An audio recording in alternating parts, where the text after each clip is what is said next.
लगाते हैं कि स्वामीनाथन आयोग की रिपोर्ट कब लागू करेंगे? अब तक मैं लागू एक कहाँ चीज की? पूछता हूँ, स्वामीनाथन आयोग की रिपोर्ट कांग्रेस सरकार के अंदर 3 साल पहले आ गई थी। 3 साल तक इन्होंने ठंडे बस्ते में जमा रखी, कभी चर्चा भी नहीं की, कोई मुद्दा भी नहीं बना। जब हमने लागू कर दी तब ये कहने लगे कि इसमें तो थोड़ी सी ये कमी छोड़ दी, इसमें तो ये छोड़ दी, ये छोड़ दी। हमने पूरी पूरी लागू कर दी एक चीज़ को छोड़ कर।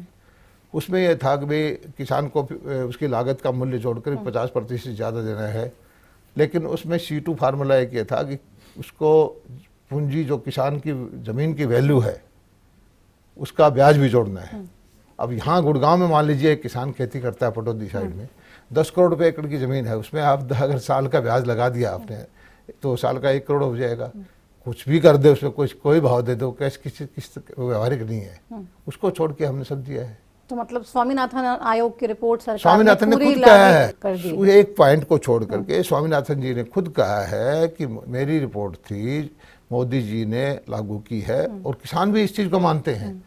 अब इनको तो कुछ ना कुछ अपना चाहिए, अपने अस्तित्व की लड़ाई लड़ रहे हैं। इसकी इतने उत्पाद के बाद भी जो 1.5 साल हमारे हरियाणा को रणभूमि बनाए रखा, धरना प्रदर्शन रखे बैठे रहे, इनका जब चुनाव में हिस्सा लिया, इन लोगों को गलतफहमी हो गई थी कि इंटरनेशनल मीडिया उठा रहा है, विपक्षी पार्टियां उठा रही हैं। अब तो आप मुख्यमंत्री बनने के दावे कर रहे थे, तो आप ये बताइए कि एक आदमी भी विधायक इनका चुन के आया क्या? तो मतलब लोकतंत्र के मुझे बताइए, लोकतंत्र में फैसला करने वाला कौन है? आम जनता। किसके अपना नेता चुनना है, किसको अपना फैसला करने वाला करना है, ये तो अपने आप ही कहते हैं कि हम आपका फैसला हम करेंगे। और ये सही है कि कुछ लोग इनके साथ हैं और विपक्षी पार्टियां इनका साथ देती हैं। मैं तो क्या ये ठेकेदार बने बैठे हैं किसानों को? मैं एक चीज पूछना चाहता हूँ। अब जो सूरजमुखी का मामला है, हरियाणा में 2 फसल होती है, 80-90 लाख एकड़ जमीन है। 2 फसलों के बीच में ये 50,000 एकड़ की फसल, 50-55 हज़ार एकड़ की फसल जो सूरजमुखी की तीसरी फसल के रूप में 2-3 जिलों के किसानों ने बोई है। इसका MSP 6400 रुपये था। इस बार जो है विदेशों में और में पाम ऑयल ज़्यादा हो गया और भाव सस्ते गिर गए, सरसों का भाव भी गिर गया, तो भाव डाउन थे। बाजार भाव ये कहीं 4200, कहीं 4000, कहीं 4400 ये चल रहा था। तो हमने फैसला किया कि भाई डेस्परेट सेल ना करे, किसान घबराए ना। 1000 रुपये प्रति क्विंटल, 8 क्विंटल की यील्ड मान करके एवरेज जो होती है, 8-8 हज़ार रुपये एकड़ के उसके खाते में पैसा डाल देते हैं। इधर से हमने कहा है FED कि आप खरीद शुरू कर दो। 4800 रुपये से खरीद शुरू की, 4800, 4850, 4900, 5000, और बाकी का पैसा जो है 15 दिन महीने की देख के भावांतर भरपाई से डाल देंगे। हमने बाजरे का भी पैसा ऐसे डाला था। लेकिन ये मिस्टर किसान हितैषी नेता इन्होंने कहा है कि नहीं, गुरनाम सिंह चडूनी, राकेश टिकैत जी, और उन्होंने कहा है कि नहीं, हमें मंजूर नहीं है, आप खरीदिए। पूरे देश में कहीं नहीं खरीद रहे, यूपी में, पंजाब में, राजस्थान में और कर्नाटका में कहीं भी नहीं खरीद रहे। हमारे से नीचा भाव था। हमने कहा भाई, हम जब MSP के रेट पर खरीद हो ही जाती है कि जो पैसा खरीद रहे हैं, बीच का भाव पैसा किसानों को सीधा दे रहे हैं, तो आपको क्या दिक्कत है? नहीं जी, जाम करेंगे, वो करेंगे, सड़क पे बैठ गए, सड़क जाम की। कुछ कोई लोग हाई कोर्ट में गए, ऑर्डर लेके आए, पुलिस को भी तो एक्शन लेना पड़ा, लाठीचार्ज हुआ। हाई कोर्ट का अब प्रशासन अगर न्यायालय के आदेश को नहीं मानेगा तो किस फिर देश चलेगा कैसे? उन्होंने इसको खुलवा दिया। लेकिन तो सरकार की होती है, मुझे उससे दिक्कत नहीं है। हजारों लाखों गाड़ियां रुक गई, हाईवे जाम हो गया, बच्चे बूढ़े परेशान हो गए, एम्बुलेंस रुक गई। कांग्रेस के नेता कहते हैं कि किसान के ऊपर बल प्रयोग जारी किया। ये नहीं कहते, वो तो बैठे थे वहां 300-400, हाईवे पे जाम होने में इफेक्टेड हुए हजारों लाखों। एक शब्द भी उन्होंने नहीं कहा कि राष्ट्रीय राजमार्ग को जाम करना गलत है। आपको धरना प्रदर्शन लोकतंत्र में आपका हक है, आप सेक्रेटरीट के सामने करिए, मेरे घर के सामने करिए, मेरे दफ्तर के सामने करिए, मुख्यमंत्री के दफ्तर के सामने करिए। राष्ट्रीय राजमार्ग जाम किया। आप मुझे बताइए किस पार्टी ने कहा कि भाई ये यहाँ बैठना गलत है? उन्होंने मौका देखा, अपॉर्चुनिटी, तुरंत ट्वीट पे ट्वीट, सुरजेवाला जी अलग से ट्वीट कर रहे हैं, भूपेंद्र हुड्डा जी अलग कर रहे हैं, उनके बेटे अलग कर रहे हैं। क्या ये जनता देख नहीं रही क्या? ये मैं एक चीज बताता हूँ। लेकिन किरकिरी तो सरकार की होती है, कहते तो ये ना कि बीजेपी सरकार ने किसानों पे लाठीचार्ज करवाया। ये बीजेपी सरकार ने नहीं बैठाया, ये जो लोग बैठाते हैं किसानों को इस तरह से, इस लाठीचार्ज की बात, इस तरह के संगठन करते हैं। लाठीचार्ज नहीं, क्या वाटर कैनन का प्रयोग किया था वहाँ, और वो भी माननीय उच्च न्यायालय के आदेश पर किया था, उसका पालन तो करना ही था। उनको हटा दिया गया और 8-10 आदमी थे जो थे चरनूनी वगैरह, उनको गिरफ्तार कर दिया। मैं एक चीज कहना चाहता हूं कि इन नेताओं को कुर्सी दिखाई देती है, विपक्षी पार्टियों को। एक शब्द भी उन्होंने ये नहीं कहा, चलो कहो कि लाठीचार्ज गलत है, कहो कि किसान को ये नहीं मिल रहा, किसान को देना चाहिए, लेकिन ये भी तो कहो कि भाई हाईवे जाम करना गलत है, हजारों लाखों आदमी भूख में प्यास में तड़पते हैं। ये कहाँ का, ये कौन से संविधान में लिखा है कि आप जब चाहे हाईवे पे जाम कर दे? लेकिन इनको सिर्फ और सिर्फ ये कहते हैं कि भारतीय जनता पार्टी गलत करी, जबकि इनकी सरकारों के अंदर, कांग्रेस की सरकार के अंदर कितने गोलीकांड हुए, दूसरी सरकारों के अंदर हरियाणा में कितने गोलीकांड हुए। नंबर 1 हरियाणा, नंबर 1 हर क्षेत्र में, कृषि क्षेत्र में हरियाणा को कहते हैं नंबर 1 छोड़ के गया था। कहाँ छोड़ के गया था? भूपेंद्र हुड्डा जी के नंबर 1 के मैं आपको कुछ थोड़े से डाटा दिखा देता हूँ, मेरे पास डाटा है। कृषि का बजट 2014-15 में 816 करोड़ रुपए का था, आज 3900 करोड़ रुपए इस साल है, 8-9 साल में। आप ये देखिए 5 गुना हमने बढ़ाया है। दूसरा, इनके टाइम में आड़तियों के द्वारा किसानों का शोषण होता था, फसल किसान की, खरीदार सरकार, पैसा आड़ती को जाता था। 6-6 महीने साल तक किसान को पैसा नहीं मिलता था, चक्कर काटते रहते थे आड़तियों के। हमने सीधा पैसा देने का काम किया, 72 घंटे में हमने पेमेंट की, और जो लेट हुआ है तो हमने 1 करोड़ रुपए ब्याज भी दिया, अधिकारियों पे कार्रवाई की, किसान को 1 करोड़ रुपए ब्याज दिया लेट पेमेंट का नाम का। पहले इनके वक्त में कभी ना तो सूरजमुखी खरीदी गई। हरियाणा प्रदेश सबसे ज्यादा फसल खरीदने वाला प्रदेश है, 14 फसलें हमने खरीदी हैं या भावांतर भरपाई दी है। दक्षिण हरियाणा में 2 बार हमने बाजरा को खरीदा या उसकी भावांतर भरपाई दी।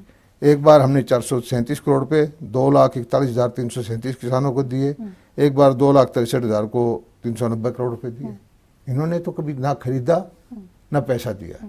इसी तरह से इनके वक्त में फसल बीमा के सिर्फ 164 करोड़ रुपए दिए गए, हमारे वक्त में दिए गए अभी तक 6,384 करोड़ रुपए, और लगभग 1,000 करोड़ रुपए और अगले 10-15 दिन में चले जाएंगे। ये कंपैरिजन डाटा है, तो गलत है तो आप किसी कांग्रेस के नेता को बुलाइए और पूछिए उससे, भैया डाटा है, रिकॉर्ड, मैं ये कागज आपको दे देता हूँ। मुआवजा, इनके वक्त में 2-2 रुपए के, 5-5 रुपए के मुआवजे के चेक मिलते थे। इन्होंने सारा मुआवजा 1158.55 करोड़ रुपए का दिया, पूरे टेन्योर में 9-9.5 साल में। हमने मुआवजा दिया 4,083 करोड़ रुपए का। ये आंकड़े बताते हैं कितने किसान हितैषी रहे हैं। इसी तरह से यहाँ ये मुआवजा देते थे 3,000 रुपये प्रति एकड़ का, हम देते हैं 15,000 रुपये। यूरिया का भाव उस टाइम 270 रुपये 50 पैसे था, अब 266 रुपये 50 पैसे है। DAP का 1125 था, अब 1,350 रुपये है। तो इतने सालों के बाद बहुत सारे आप कह रहे हैं कि हमने नहीं, अब काम मैं कहता हूँ आंकड़ों के साथ दिखा रहे हैं। ये आंकड़े झूठ नहीं बोलते, ये तो रिकॉर्ड की बात है, सरकारी रिकॉर्ड है। कोई आदमी RTI लगाए, चाहे चेक कर ले। गन्ना 2014 तक गन्ने की औसत पेराई होती थी 473 लाख क्विंटल, अब होती है 754, लगभग 1.5 हो गया। किसान को अगर मिल की कैपेसिटी बढ़ेगी, किसान को फायदा होगा। चीनी की रिकवरी उस वक्त थी 8.98%, इस साल की हमारी चीनी की रिकवरी है 9.75, 5.5% चीनी ज़्यादा निकलती गन्ने में। आप समझ सकते हो कि चीनी जाती कहाँ होगी वो। और सभी जो है किसानों के मंडियों में, मिल के अंदर हमने 10 रुपये में भोजन देना शुरू किया। किसान भाई मंडी में आए, गन्ना डालने आए तो 10 रुपये में जो अटल कैंटीन शुरू की है। इसी तरह से आप देखो गन्ने का उस वक्त जो था 2,686.20 क्विंटल का औसत उत्पादन था प्रति हेक्टेयर, अब है 869। अब उत्पादन कुछ बीज अच्छा हुआ है, फसल अच्छी हुई है, पानी दिया है, कुछ तो हुआ होगा, उत्पादन भी बढ़ गया है। इसी तरह से आप देखोगे पानीपत के 354 करोड़ रुपए की लागत से मिल की कैपेसिटी बढ़ाई, एक हमने इसकी बढ़ाई करनाल की। और हरियाणा के अंदर मैं समझता हूँ कि फ्री जैसा बिजली का बिल है, किसानों को पानी का कोई चार्ज नहीं देना पड़ता। ट्यूबवेल वाले किसानों को थोड़ा सा हम ताकि उसको फ्री ना करवाए, 2-2.5 हज़ार रुपये साल का लेते हैं। एक्चुअल में वो बिजली लगती है 1.5 लाख रुपए की। हरियाणा सरकार उस वक्त कांग्रेस के टाइम में 4,853 करोड़ रुपए की सब्सिडी देती थी, अब दी है हमने 6,720 करोड़ रुपए की। 19 सब चीजें आप ज्यादा दे रहे हैं तो फिर आपकी मैं सरकार तो से नहीं, आप परेशानी किसी क्या है? कांग्रेस के नेता से मैं पूछो ना, पूछूंगी, अगला डाटा इंटरव्यू करूंगी कांग्रेस नेता का ये। कागज देके हाँ। देखिए ना। अच्छा 19, एक और छोड़िए आप, 19.71 लाख किसानों को मोदी जी ने 6,000 रुपये दिए हैं, 2,000 करके 3 किस्त देते बैंक खाते में, हैं। ये पैसा भी 3949 करोड़ रुपए, इनका 5 साल का जो बजट था उतना पैसा तो हम खाते में वैसे दे चुके हैं। 800 करोड़ रुपए का इनका बजट था, हम लगभग 4,000 करोड़ रुपए तो खाते में डाल चुके हैं। जो थोड़ा थोड़ा पैसा लगता है वो भी दे चुके हैं। बागवानी के लिए हमने यूनिवर्सिटी अलग से बनाई, महाराणा प्रताप विश्वविद्यालय बना रखे है। दूसरा आप देखिए दूध उत्पादन में किसान के साथ साथ उसका जो पशुपालन की तरफ भी और भेड़ बकरी पालन की तरफ भी वो करेंगे तभी उसको किसान को फायदा होगा। 74.42 लाख टन दूध होता था उस वक्त 2013-14 में, आज 116.29 लाख मीट्रिक टन है। किसी कोई नीति बनी होगी, कोई फायदा हुआ होगा, कोई पूंजी दी होगी, कुछ तो तभी तो ये बढ़ रहा है। प्रति व्यक्ति दूध का उस वक्त 800 ग्राम था हरियाणा का उत्पादन कांग्रेस के टाइम में। ये नंबर 1 बोलते हैं तो नंबर 1 कम वाला होता है, नंबर 1 ज्यादा वाला होता है। अब 1 जारी 81 ग्राम है। पहली बार हमने जो पशु के 7 सालों के अंदर पशुओं का बीमा किया, इन्होंने कोई बीमा नहीं किया। हमने 8.52 लाख पशुओं का बीमा 100 रुपए में, 50 रुपए में, 25 रुपए में किया। और जिसके पशुओं की डेथ हुई 63 करोड़ रुपए किसानों को बांटे हैं। 50,000, 60,000, 70,000 की गायें भैंस मर जाती, जोखिम से फ्री किया किसानों को फसल बीमा के द्वारा और ये पशुधन क्रेडिट के द्वारा ये किया। पशुओं का हमने क्रेडिट कार्ड बनवाए। भारत सरकार की स्कीम आई कि जो छोटे किसान हैं जिनके पास जमीन नहीं है उनको भी मौका दें।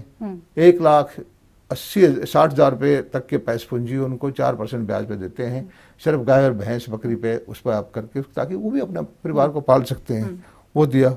पशुपालन का बजट 2014-15 में 576 करोड़ रुपये था, 1,826 करोड़ रुपये हो गया। गौशाला हमने बनाई, गऊओं के लिए बजट बनाया। पिछले साल से ही हमारा 40 करोड़ रुपए था, जिसको हमने इस बार 450 करोड़ रुपए किया, क्योंकि हमारी ये थी कि गोवंश जो है सड़कों पे ज़्यादा है, उनको हमने 300-400 गौशालाएं और खोली हैं और खोलनी हैं, तो उसको निकालना है। के लिए पीजी भी तो आप लोग बनाने हाँ, कुछ भी तरह तरह की स्कीम है। कोई गोवन बनाए, कोई गौशाला बनाए, या जो गौशालाएं हाजिर हैं उनके अंदर अपने गौ भेजें, नंदी हैं, गऊ हैं। पहली बार जो क्रेडिट कार्ड बनवाए तो 1.5 लाख क्रेडिट कार्ड हमने बनवाए हैं, जो 1,60,000 रुपये तक के 1,221 करोड़ रुपए की पूंजी हमने दी है 4% ब्याज पे। वो किसान जिनके पास जमीन नहीं है, भेड़ बकरी गाय भैंस पालते हैं, उनको भी पैसा दिया। पशुपालन के और तरह तरह की हमने स्कीम बनाई। ये सारे आंकड़े आपके मैं नीचे ग्राफिक्स के जरिए ले दिखा लीजिए। दूंगी, मैं ग्राफिक्स में डाल दूंगी ताकि लोग पूरे उसको एनालाइज भी कर लें। जो आज नंबर 1 कहने वाले किसान हितैषी नेता हैं, तो खासकर हमारे कांग्रेसी भाई हैं, उनसे पूछना भैया ये आंकड़े हैं, इनमें आपको कुछ जुटलाना है तो बताओ। ठीक है। और ये सरकारी आंकड़े हैं। 5-8-9 साल पहले ये काम करते थे, अब हरियाणा सरकार ने ये किया है। और आपने ये चीज जो अब किया है ये पहले क्यों नहीं किया? आपने